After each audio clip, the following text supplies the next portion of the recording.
Hey everyone, it's Marvin. Thanks so much for listening to Books and Boba. I just wanted to take a quick second to remind you that Books and Boba just launched our Patreon to help support our future endeavors. Rira and I have been running Books and Boba for the last 6.5 years, and we've always talked about wanting to do more, including expanding our content offerings, being able to go to book events and do more coverage. And so to help us get closer to those ambitions, we started a Patreon to help us grow and to better support books by Asian and Asian American authors. We are offering 2 tiers for our Patreon. The first is our regular Boba member coming in at $3 a month, which will give you access to our brand new Books and Boba Discord server, so you can engage with your fellow Books and Boba Club members and also Rira and myself in real time. This is where we'll be aiming to move the bulk of our book club discussions, but rest assured we'll still have a presence on Goodreads as well. And our premium tier is our Honey Boba member tier, coming in at $5 a month, where in addition to access to our Discord server, you'll also get access to our monthly Boba Chats, a bonus podcast where Rira and I and some guests will get together each month and have a more casual discussion on stuff that may or may not be book related, as well as answer some listener Q&A. Honey Boba members will also have access to a poll to help decide an official Books and Boba book pick once per quarter.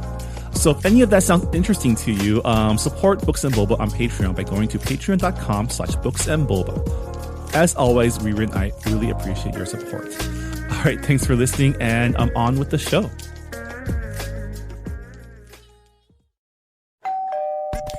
You're listening to Whoa! Potluck.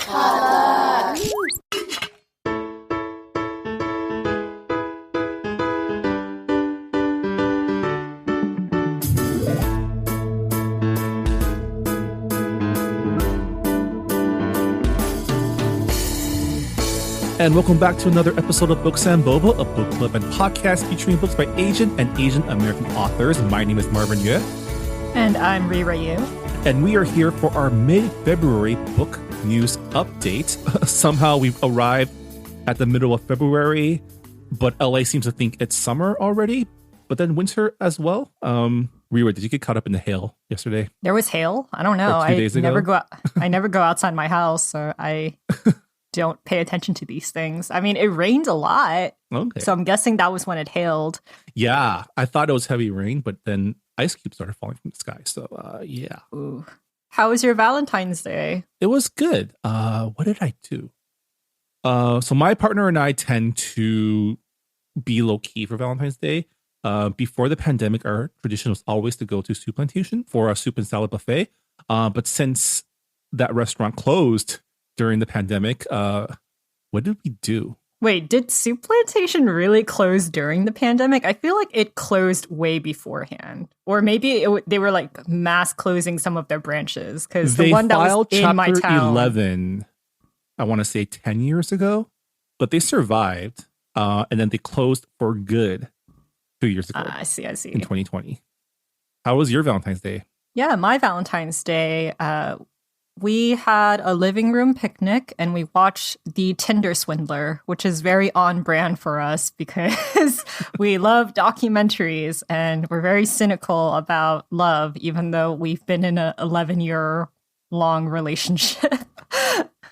I mean, your relationship predates the online dating scene, so I think you missed that whole boat, right? It doesn't predate it, Marvin. I'm not that old. A lot of my friends and a lot of my former classmates, they met their significant others through Tinder or some kind of like East Meets East, the dating app where Asians like get matched with other Asians. I don't remember what it was called, but I had a friend who recently got married because she met her husband through that app. Oh, wow. So, yeah. It's just, I didn't go through with dating apps because I thought I was going to be single forever. But turns out life said, no.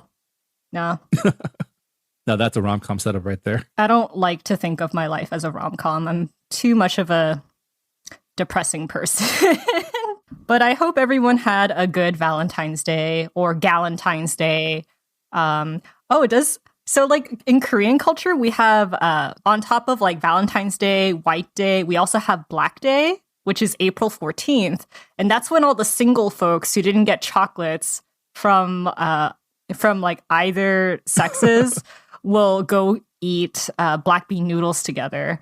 Oh, and wow. that used to be a tradition amongst like my friends and I before I became not single anymore, but I still would go with them because I'm like, I want some black bean noodles. Like, why? I mean, they're better than chocolate. I would rather. I don't think Taiwanese Chinese have a Valentine's Day tradition like that besides, the commercialized version that we inherited from the United States. And we don't do the chocolate thing like the Japanese or Koreans do. I mean, like Valentine's Day is mostly for guys to give chocolates to girls, and then White Day is like the response. Okay. You know, like if the girls reciprocate, then they give. Wait, actually, no, it's the opposite. So Valentine's Day is when the girls give the chocolate to the guys. Yeah. From my extensive anime experience, I always felt like it's the girls giving guys chocolate, right? Yeah, I mean, Korean Americans, so we don't really do any of that. That's always been like a weird cultural dissonance, in my opinion. Like I would hear like my cousins talk about White Day. It's like, oh, my boyfriend got me this bouquet of lollipops, and I'm like, why did he do that? It's not Valentine's Day. Well, however you celebrated it, if you celebrated Valentine's Day, we hope you had a great time. If not, just relax at home and you can do that too. Yeah, I mean, Valentine's Day is totally a capitalistic holiday. So really, I mean, who's holidays winning? in general these days are just I know. extra reasons to sell. Even Lunar New Year has become a capitalist holiday. I get so many ads from skincare companies saying, oh, like, here's our Lunar New Year package. Yeah. Here's our, like, autumn festival package. And it's like, I don't know, like, why you're trying to market towards me this way. It just, it's not going to happen. All right. Well, we should move on to the real reason we're here for this episode, which is to go over the latest book news in Asian American literature, which there's quite a bit this month. Yeah, I mean, if you think about it, like we kind of went on for an extended break, so it makes sense that there's a little bit more than usual. Yeah. But I am ready when you are, Marvin. All right. As always, these announcements are sourced from Publishers Weekly and Twitter. So if we did miss anything that you're excited about, let us know on Goodreads. But yeah, let's start with our first story. Grove Atlantic bought North American rights to My Nemisis by National Book Award longlisted author Charmaine Craig. The novel is told from the perspective of a successful white woman writer involved in an intellectual affair with a man whose mixed-race Asian wife becomes her adversary. It explores ideas about feminism, liberal guilt, and what it means to be a strong woman today. My Nemisis is slated for February 2023.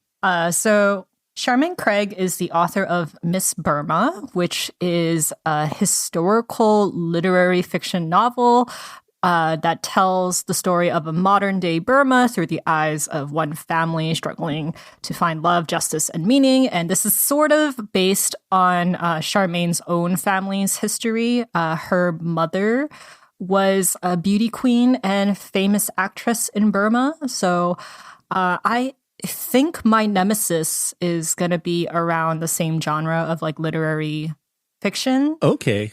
Because the way it kind of sounds like a romantic thriller with some like white privilege mixed in. Oh yeah, there's definitely like white privilege tension, which we all love, like love all of that passive aggressive tea. Love to read and spilled. reflect about. Don't love and practice, to be clear. Yes. As long as it's not directed at me, it's fun to read. Yeah. Well, congrats to Charmaine Craig on her new book deal. All right, next up, Penguin Press acquired a new novel by Celeste Ng, the author of Little Fires Everywhere. Our Missing Hearts take place in a near-future U.S. where, after years of economic decline and unrest, a set of laws aimed at maintaining American culture ban books deemed unpatriotic, among other things. Bird Gardner, a 12-year-old who lives alone with his father, has been taught to disavow his mother, a Chinese-American poet who left the family when he was 9. His mother's work under the culture laws has been banned. But after receiving a mysterious letter, he begins to search for her. The book is set to be released in October. Wow. I never thought I would see Celeste Ng write a speculative literature work. It's funny how it's about America banning books, considering that's exactly what is happening right now. It is a little ripped in the headlines for sure. Yeah, I mean, this book is coming out this year in October. So she was definitely working on it before a lot of the school districts have banned the most recent batch of books. I mean, but I book feel like banning has been part of American history for a very long time. Yeah, and I feel like, I mean, especially during the 4 years of the previous administration, there was a lot of this stuff going on too. It's always interesting to read books that are kind of like, they're supposed to be speculative, but also it feels very realistic. Because we're living through the darkest timeline. I mean, every generation needs a Fahrenheit 451, right? That's true. Yeah. I wonder what unpatriotic American books mean. I think we know what they mean. I mean, does that mean like anybody who is not a white author is considered not readable? I feel like it's probably just anything that criticizes either American history or even like capitalism, right? I mean, let's just look at what they're trying to ban today, and I think we can have a pretty good idea of what. That's true. Yeah. All right. Next up, Quiltree bought world rights to Made in Asian America: A History for Young People by historian Erika Lee and Christina Soontornvat. This middle grade nonfiction book tells the story of how generations of Asian Americans have transformed the U.S. and how they shaped what it means to be American today. Publication is planned for winter 2024. Wow. Talk about some powerhouses. Christina Soontornvat, of course, is a prolific author who's written a ton of both fiction and nonfiction books. And Erika Lee is like one of the leading scholars of Asian American history and immigration studies as well. Yeah. I think like her most well-known book is The Making of Asian America, which is pretty much like the textbook of Asian American history. It's really nice that they are working together to create like a young readers version, because I feel like a lot of us don't learn about Asian American history until they take an Asian American history class in college, and that's only if it fits into your schedule. So yeah, it's nice that there is something available for young readers. All right. Next up, Anik Press acquired in an exclusive submission world rights to When I Gave Dad a Sign by author-illustrator Jack Wong. In this picture book, an immigrant father and daughter duo uniquely come to each other's aid as well as come into their own as they navigate their new English-speaking world. Publication is set for fall 2023. I wonder what the sign means. Is it a literal sign or like a figurative sign? These are the questions I'm asking, having not seen anything about this picture book except your description. I mean, I think it's really cute that it's about a father and daughter who are trying to learn English together, pretty much. Yeah. All right. Next up, Little Simon has acquired rights to author-illustrator Rachel Chochi's board book, We Are Earthlings, a celebration of unity and the important rules we all play to take care of the home we all share. Publication is planned for spring 2023. This sounds like a book that talks about environmentalism and global warming. Definitely. Yeah. And I guess it's good that we're teaching kids about this because they're the ones that have to deal with the brunt of climate change because they're going to be here longer than us. Are you sure about that? Maybe we'll all die together. That took a very grim turn. Okay, next up, Red Comet Press has acquired world rights to Walter Takes a While by Ann Kim Ha, a picture book about an unusual crocodile who hides in the grassy swamp, not because he's hunting for prey, but because he's achingly introverted, even around his friends. Publication is set for spring 2023. Oh, poor Walter. Yes, a book about introverts. I can definitely relate. You know, it's never too early to learn that it's okay to not like to hang out with people. I don't like how in our society, like you have to be extroverted in order to be considered successful because I don't know, it just seems to gear towards like traditional masculinity because they're supposed to be deemed like more outgoing, more charming, and have more leadership skills. And it's just like, why? Yeah, sometimes you just have to be like Walter, just chill in the reads. All right. Next up, Page Street Kids has acquired world rights to When an Elephant Hears No by Dazzle Ing and illustrated by Estrella Lorenzo. When an Elephant Hears No is about a little elephant's romp of encounters with the tiny tricky word no and its many nuanced meanings. Publication is planned for winter 2024. I love that we're getting all of these like books for young people about social things that we probably should have learned when we were kids. Like it's okay to be introverted and it's okay to say no to things. Yeah, because now we're old enough to have children and we're like, we're not going to pass that baggage onto our kids. Break the cycle. Yeah, but it's really nice because, you know, kids, they need to learn how to set their own boundaries. Like when adults want to hug them, like, you know, tell them, no, I feel uncomfortable. And that's totally fine. We should not shame kids for, you know, setting boundaries. For sure. All right. Next up, Barefoot Books has bought world rights to Hana's Hundreds of Hijabs by Razeena Omar Gutta and illustrated by Manal Mirza. When Hana's overflowing collection of hijabs gets out of hand, she comes up with a clever, creative plan. Publication is scheduled for fall 2022. This kind of reminds me of that one picture book about the girl and the 100 dresses. Sure. But yeah, this is with the hijabs. Yeah. I wonder if her solution is going to be magic-based or like Marie Kondo-based. I don't really get a sense of like a magical element to this book, but yeah, I can definitely relate to this because I do tend to hoard a lot of things, and it's like, well, I live in a very small apartment, so I should really Marie Kondo everything, but it's hard. You know, we're in a pandemic. Who knows when you'll buy things again? So, you know, I get you. But the thing is, like, once you get rid of something and you think that you don't need it anymore, that's when you need it. And then you yell at yourself for throwing it away. I think that's probably more of a mental thing than anything else. There was a time, okay, so when I was younger, I used to have a lot of headbands because my grandmother would just like buy me a whole bunch, and then people were like, oh, you like headbands, and then more people will give me headbands. So I had like a very, very big collection of headbands, and I tossed them all out when I was a teenager because I was like, headbands are too girly. I'm going to be a goth teen because I was going through my goth phase.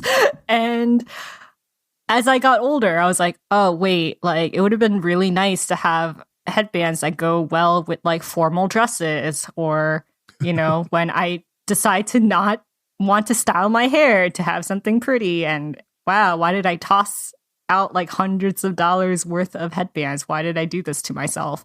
So yeah, I wonder if Hana is going to sell her hijabs, maybe sell them on Depot, you know, get that cash. I don't know. Let's just hope she doesn't do anything she'll regret. Like Rira. I know, yeah. I mean, regret is part of growing up. All right. Our next book deal, HarperCollins has acquired Miranda Sun's debut YA contemporary fantasy, If I Have to Be Haunted, in a 2-book, 6-figure deal at auction. If I Have to Be Haunted is about a Chinese-American teen who reluctantly embraces her ghost-speaking heritage to resurrect her nemesis, the local golden boy, from an otherworldly snakebite, rekindling a multi-generational feud and maybe falling in love with him in the process. Publication is scheduled for summer 2023 and summer 2024, respectively. Wow, that... I wonder what, like, how, like, why would you resurrect your nemesis? I'm interested. That description went places. Because at first I thought, oh, contemporary fantasy, probably like urban fantasy, but then it becomes a enemies to lovers / zombie story. Does Chinese folklore have zombies? I mean... You guys have like a ghosts. very extensive ghost culture. We have a lot of ghosts. I mean, we have jiangsi, which is colloquially Chinese vampires, which I think count as zombies as well. I'm not sure. This sounds like a lot of fun, mixing, you know, Chinese mythology with rom-com tropes. Yeah, I wonder how. I mean, the fact that he's dead and she's alive. How is that going to work? And the dilemma of resurrecting the golden boy. You know, that straight A student that you can never measure up to.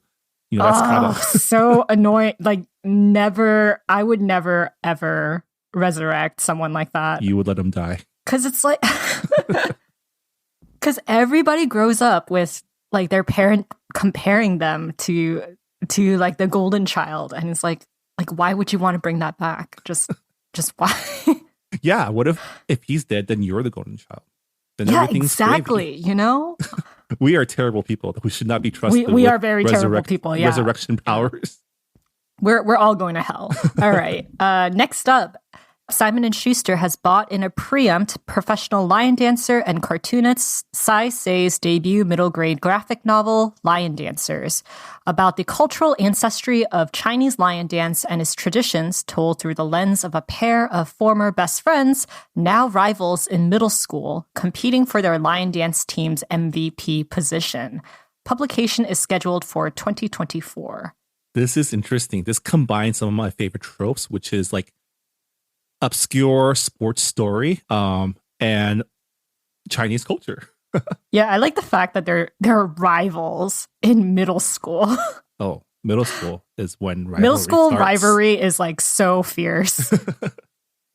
And I do like that lion dancing is interesting because it's one of the most recognizable aspects of like Lunar New Year and Chinese culture, and also one of the least understood, because I'm pretty sure 99% of people who watch lion dancing don't even know they're lions that are dancing. I mean, it always looks really hard whenever I see lion dance performances. And I'm like, how young do you have to start to like get all of that skill? Yeah, I mean, you have to be able to jump around, climb on each other's backs. It's it's just as rigorous as competitive cheerleading, I feel like. So, Yeah, I can see that. Yeah. Yeah. All right. Next up is another graphic novel. Union Square Kids has acquired at auction the graphic novel Alterations by animated feature story artist Raymond Shu. For fans of Jing Luan Yang's American-born Chinese and Svetlana Chmakova's Awkward. This coming-of-age story features middle schooler Kevin Lee, who feels invisible in two different cultures. Publication is slated for spring 2023. Alterations. That's an interesting title. Because it could mean like, okay, like does Kevin's parents work in alterations, or is alterations about altering his identity to fit into a certain mold to be accepted in school? Yeah, it doesn't seem like there's any details on what it could mean. I mean, alterations is also a word that has, many meanings and can have a lot of nuance, which a lot of these books about dual identities involved. So, congratulations to Raymond on his book deal. Excited for more middle grade graphic novels. All right, next up, Candlewick has acquired in a multiple offer situation world rights to Ava Lin by Vicky Fang, former Google product designer and author of the Layla and the Bots and the Friend Bots series. The illustrated chapter book graphic novel Hybrid series features an optimistic and creative 6-year-old Chinese American girl with a knack for getting into and out of trouble. Publication is set for spring 2024, fall 2024, and spring 2025. This kind of reminds me of Jimmy Neutron, because it's like about a kid who's like building inventions and but better robots. Because it's about an Asian American girl. Yeah. All right, in a 2-book deal, Torting has acquired an exclusive submission, Kristen Simmons's Find Him Where You Left Him Dead, pitched as Jumanji meets I Know What You Did Last Summer, in a Japanese folklore-inspired underworld that follows 4 estranged friends who, after being summoned by the ghost of a friend they left for dead, must return to the deadly game they started, or lose him and their lives forever. Publication is planned for spring 2023. I love this complex setup. It's so like high concept genre / like kind of anime. Yeah, there's something about the concept of Jumanji where it's like they played games as a kid and now they have to come back as adults to finish the game. Yeah, I don't know. It's like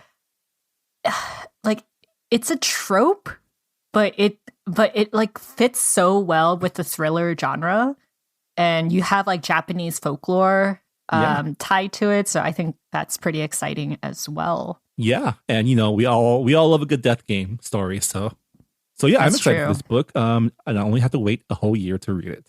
All right, next up, Crown has acquired world rights to Francis Cha's debut picture book, The Goblin Twins, and an untitled sequel to be illustrated by Jamie Kim. In her first work for children, Cha, author of If I Had Your Face, draws from the Korean mythology of Dokkaebi to bring to life two magical, good-natured goblin tricksters who set out on an unexpected Halloween adventure in New York City. The books will be published in summer 2023 and summer 2024, respectively. There was a K-drama about Dokkaebi, right? There is. Yeah, Goblin. Yeah, that's the one with Kong Yu, I think, the actor from The Train to Busan, and also most recently Squid Games. I have never watched the Goblin drama series. I'm very terrible with Korean dramas. I'm a traitor to my kind. But I love the fact that she's bringing in Dokkaebi, because I feel like we don't really see that in a lot of children's literature, and I feel like Korean goblins are very different from goblins of other cultures, even Asian cultures. Yeah, I mean, they're not like Oni, right? They're not like ogres or anything. They're like more trickster. They're like maybe similar to like leprechauns, or I don't know. I don't know. But they do have like a magical club that pretty much is like a witch's function. You know, they can turn things into different objects, and yeah, they have like a horn, like a unicorn horn, and in like the middle of their forehead. So they're like Lokis. They're just Lokis. Yeah, kind of. Always cool to see new mythologies enter the world of, I guess, Western literature. Not that we need Western literature to validate our mythologies, but it's always cool to see it get represented in this way. All right, our next book deal, Roaring Brook Press has bought world rights to You Can Move Mountains, a picture book biography of painter and pop culture icon Bob Ross by Richard Ho, illustrated by Daniel Miyares. A gentle celebration of art as a way of life, the book weaves major events in the painter's life with invitations for the reader to create something new without worrying about mistakes or what others might think. Publication is slated for fall 2024. This is interesting. Not that so I don't really have a lot of personal connection with Bob Ross. Like, I knew who Bob Ross is, but I never watched any of his stuff. I'm sure it's very pleasant. But I love that this is an Asian author writing a book about Bob Ross. I mean, does it really matter? Well, no, I mean, I'm glad to see that whoever is the publisher, whoever commissioned this book, either gave it to Richard to write, or Richard loved Bob Ross so much that he wanted to write a book about him, and he was given permission to. Yeah, that's true. I mean, if we can get Richard on social media to talk about his love for Bob Ross, that would be pretty insightful. Yeah. I remember watching Bob Ross as a kid, simply because I was really into art at that time, and I took a lot of art classes. But Bob Ross, I didn't really follow any of his paintings. It was just me sitting in front of the TV watching him, because he would talk. It was like ASMR before ASMR became a thing. Because he talks in like such a gentle voice, and everything is like so calm, and you know, like he's like so reassuring. So I can see why Bob Ross had like a cult following. Yeah. I do want to try one of his tutorials one day and see like how feasible it is. Yeah, well, congratulations to Richard for writing your Bob Ross book. All right, Scholastic has bought world rights to Save Me a Seat by co-author Gita Vara-dara-jan's second picture book, My Saree, illustrated by Archana Srinivasan. In this story about culture and heritage, Divya wants to wear her mother's sari, and her disappointment about being too young spurs her mother to think creatively. Publication is slated for spring 2024. Nice. Sounds cute. All right. And next up, First Second has acquired world rights to Lunar New Year Love Story, a YA graphic novel by Prince Medal winner Jean Luen Yang and Caldecott honoree Luen Pham. The book is about Val, a teen turned cynical after learning about a family secret, who rejects all things romantic even though she's named in honor of Valentine's Day. But when sparks fly at a Lunar New Year lion dance, her fortunes and future begin to change. Interwoven with Tet, Sonao, and Xingnian traditions, this is a love story about families, faith, and finding hope. Publication is set for winter 2024. Yay, another Lunar New Year story. Yeah. Because I have like an ongoing list of these, and it's just so nice to have non-Chinese ones added to the mix. I mean, obviously, this book has some Chinese elements, but considering that it says Tet and Solnal, well, Xingnian is also Xingnian is what Chinese people call New Year, so it's so I'm guessing it mixes a lot of these cultures. Yeah, I love that. This seems to be like a combination of the other two graphic novels that we've talked about. But I love that this is a Lunar New Year story that combines the traditions of Vietnamese, Korean, and Chinese traditions, because I feel like that's kind of how celebrating Lunar New Year feels like in the States, at least here in LA, right? Yeah.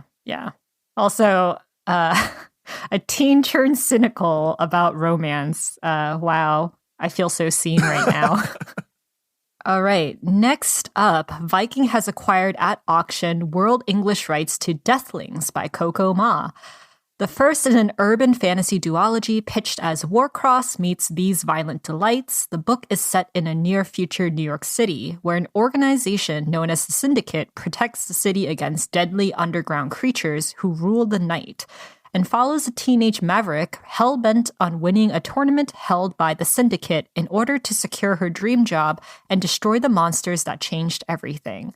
Publication is planned for fall 2023 and fall 2024. Wow. I'm looking up Coco Ma right now, and she is another one of these super young writers. She is part of Yale University's class of 2025, so not even out of college. This is me crumbling to dust right now. Young people, they have so much confidence these days. I know. But this sounds really cool. Warcross and These Violent Delights, two books that I really enjoyed reading. It didn't mention anything about romance, but These Violent Delights is a Romeo and Juliet story, so maybe there is some sort of star-crossed romance as well. Every time, like, the word The Syndicate, I just can't help but think of Cowboy Bebop. That's just like how my brain is geared, because that show has been so formative in my life. But it kind of reminds me, the story kind of reminds me of Buffy a little bit. And of course, all of those animes where you have a character who's fighting demons, like Bleach and plus Yu Hakusho. Yeah, and tournaments. Definitely Yu Tournaments are like so anime, but I love it. Yeah. I love it. I'm excited to read it. All right. Our next deal, Penguin Workshop has bought First Night of Hallergarten by author-illustrator Benson Shum, a picture book about a child who worries that she won't turn into a werewolf on her first night of Hallergarten. Publication is planned for summer 2023. So is it like kindergarten? Get it. Yes, it is. It's kindergarten for werewolves. I was like, what is Hallergarten? All right. Well, next up, HarperCollins Quilltree has acquired in a preempt The Space Between Here and Now, a speculative YA novel by Sarah Suk, the author of Made in Korea. It follows a teen with a mysterious condition that causes her to briefly transport back in time whenever she smells a scent linked to her memories, who discovers that all the answers she's been seeking about herself and her past may lie in finding her estranged mother living in Korea. Publication is scheduled for fall 2023. Wow. Congrats to Sarah on her book deal. This story seems very Han. I don't know. I mean, aren't all Korean stories Han? Well, yeah, have an element of Han to it. This kind of reminds me of this Korean drama and webtoon called A Girl Who Sees Smells. And it's about a girl who has the ability to like visually see smells. And I think that's an actual like medical condition. Oh, so like synesthesia, yeah, so it kind of reminds me of sounds, smells? Yeah. Well, I'm interested. I mean, we had Sarah on our show, and I had a really good time reading Made in Korea. So yeah, I'm excited to read her next book. Okay, next up, HarperCollins has bought in an exclusive submission world rights to Ramadan Kareem by Emo Yukseh and illustrated by Hatam Ali, the creative team behind In My Mosque. This picture book showcases the joys and traditions of Ramadan celebrated around the world. Publication is slated for winter 2024. You know, we've had too many Lunar New Year books in this segment. So I'm glad to see other holidays also represented here. I also have an ongoing list of Ramadan books. So it's always nice to find new ones to add. Yeah. Because there's only so many books that I can recommend every year for the same holiday. That's so it's true. always nice to have an expansion of the canon, I guess. Yeah. All right, next up, Roaring Brook has bought in an exclusive submission Hidden Tales, a standalone middle grade fantasy by Van Huang, the author of Girl Giant and the Monkey King. 2 orphan siblings are taken in by a mysterious hotel owner on an island filled with secrets, strange creatures, wicked adults, and clues about where the siblings truly come from. Publication is planned for fall 2023. Ooh. Mysterious Hotel, yes. Yeah. Kind of reminds me of Spirited Away. Or Hotel de la Luna. Yeah. Yeah. I just love the concept of magical hotels. Sounds awesome. Yeah, sounds interesting. And congrats to Van Hong on her new book deal. All right, last up, Harper Alley has acquired world rights to the middle grade contemporary graphic novel Taki's Belt by Fumio Obata. Taki's Belt is about a boy named Taki who takes up martial arts lessons when his classmates begin bullying him. But when things start to get out of hand and new friendships are on the line, Taki must figure out what strength truly means. Publication is slated for fall 2024. I'm getting Karate Kid vibes. Yeah, I can envision the whole arc, he gets bullied, he takes martial arts, and the power goes to his head. At least that's what I envision from this synopsis. But yeah, always cool to see, martial arts being integrated into, fiction for young readers. Martial arts is all about self-improvement. So there's a lot of opportunities to, give messages of like empowerment and responsibility. Yeah. As someone who did not take any martial arts classes growing up, it's like I'm always astounded by young people who are able to do all of these like cool martial arts moves. And I'm like, how is that physically possible? Yeah. And it's a graphic novel. So I'm pretty sure the action panels are going to look great. Yeah. Congrats to Fumio on his book deal. And with that, those are our book deals for February 2022. Let's move on to our book news, which we only really have one big story if you don't count all the other stuff going on in literature right now, which is mostly about book bans, I feel like. Yeah, and we talked about book banning in a previous episode. It's just it sucks. Continuously happening. Yeah. I mean, our stance is the same. Book bans, not good, not great. Maybe don't do them. Support your librarians and your educators. And, if you're a parent, really advocate for your kids to have diverse books in the classroom. Yeah. But with that said, let me just jump into the news. So according to Deadline, Will Yoon Lee and Mark and Christine Holder's Soul Street has acquired rights to Cindy Pond's best-selling sci-fi novels, Want, and its sequel, Ruse, for development as an international television series. The book series explores a divided society in near-future Taipei, plagued by pollution and class wars, and it follows a diverse group of friends who risk everything to save themselves and their city from collapse. Currently, the producers are looking for an Asian American head writer to pen the series. I read Want and I really liked it because it's set in the near future, but I kind of feel like we are in that future already. Near future pandemic.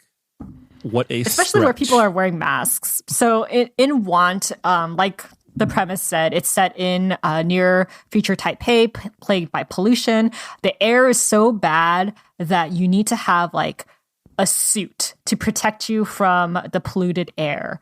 And the thing is, these suits are only available to the rich, whereas the poor, they live in squalor, they're breathing in polluted air, so they age faster and they don't have the healthcare that they need in order to survive in this polluted world. So the main character, he manages to get a rich person suit, and he infiltrates into the top class so that he can dismantle the system with the help of his friends. So it is a heist novel. Yeah. And I think you'll really like it, Marvin, because it sounds like it's your jam. Yeah, this book has been on my to-read list for like ever since this book club started, and I found out about it like 5 years ago. I'm glad that it's being made into a TV series because I feel like there's so many characters that deserve like more than just a cameo appearance. Yeah, and it's going to be an international TV series, which means probably Taiwanese actors and probably Mandarin speaking, similar to the adaptation of The Ghost Bride. It is interesting though. Like, I wonder if William Lee is going to play a role in it because he is not Taiwanese, but is also pretty good character actor and stuntman. Yeah, because like it is like a heist. It's like a heist action story, so it would make sense if he used his stunt work to his advantage, but we'll see. Yeah. I'm really, really happy that Cindy Pon is getting her work adapted because Cindy Pon is like an OG, like Asian American writer. Like she mentored so many current Asian American authors. She was there, like paving the way with, you know, a lot of the prejudices that a lot of marginalized authors face, but it was like 10 times worse back then when she was publishing. So I'm really glad that her efforts are being rewarded. Yeah.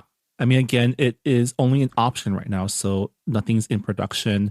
But I'm sure Soul Street acquired the rights, fully intending to see it through. And the fact that they're looking for an Asian American head writer it bodes well for at least the series being adapted in the right way. Yeah, but I do hope that they get a Taiwanese American writer in their writing team at least. Yeah, that should be like number one priority, I feel like, which is fine because I think there are quite a few to choose from. Yeah, there's a lot to choose from. Yeah.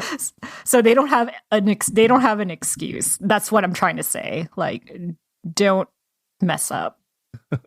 The rep sweats are real. Yeah. Yeah, for sure. And since that was our only piece of news, that'll also do it for this episode of Books and Boba. Rira, as always, thank you so much for taking the time to compile the latest book and publishing news. I do rely on you because I did not have time this week to do anything. I did not have time either, but I've done this for so many years now that I'm like, I can do it if I focus for 2 hours. Yeah, Rira, can you remind us what our book club pick is for February 2022? So we are reading Good Talk, a graphic memoir by Mira Jacob, who is an Indian American and child of immigrants. So yeah, graphic memoir this time around. Graphic memoir, graphic novel, because it is a short month. I cannot believe the last week of February is next week. Yeah. So hopefully, if you haven't started, you'll have enough time to finish it because it's a graphic memoir and those tend to be a lot faster to finish. And that'll do it for this episode of Books and Boba. Thank you so much for listening, and we'll see you all next time for our discussion of Good Talk. Bye, everyone. Bye. Thanks for listening to Books and Boba. This podcast was hosted by Marvin Yue and Rira Yu and edited and produced by Marvin Yue. Follow the book club on Twitter and Instagram by going to @BooksandBoba and engage with us on Goodreads on our Goodreads group. You can also check out past episodes of the podcast by going to booksandboba.com and by subscribing to us on your favorite podcast app. Don't forget, you can support Books and Boba and Asian American authors by purchasing books at our bookshop.org account. Check out the link in our show notes and also at booksandboba.com. Books and Boba is a proud member of the Potluck Podcast Collective, a collective of Asian American hosted podcasts featuring unique voices and stories from the Asian diaspora. Learn more about the collective and check out our fellow Potluck shows by visiting the website podcastpotluck.com. Thanks for listening.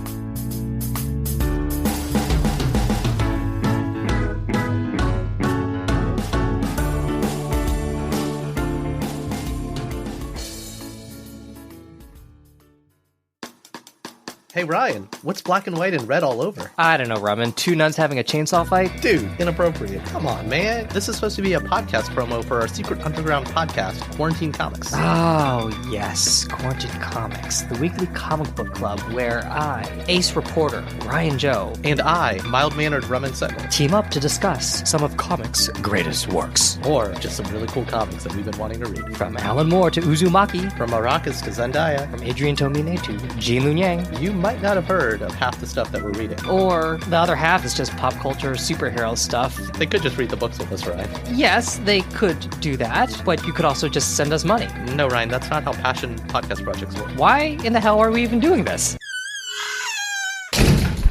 I'm sure we'll be back by next week's episode. So, tune in each week to Quarantine Comics. That's qtdcomics.com. Set phasers to fun.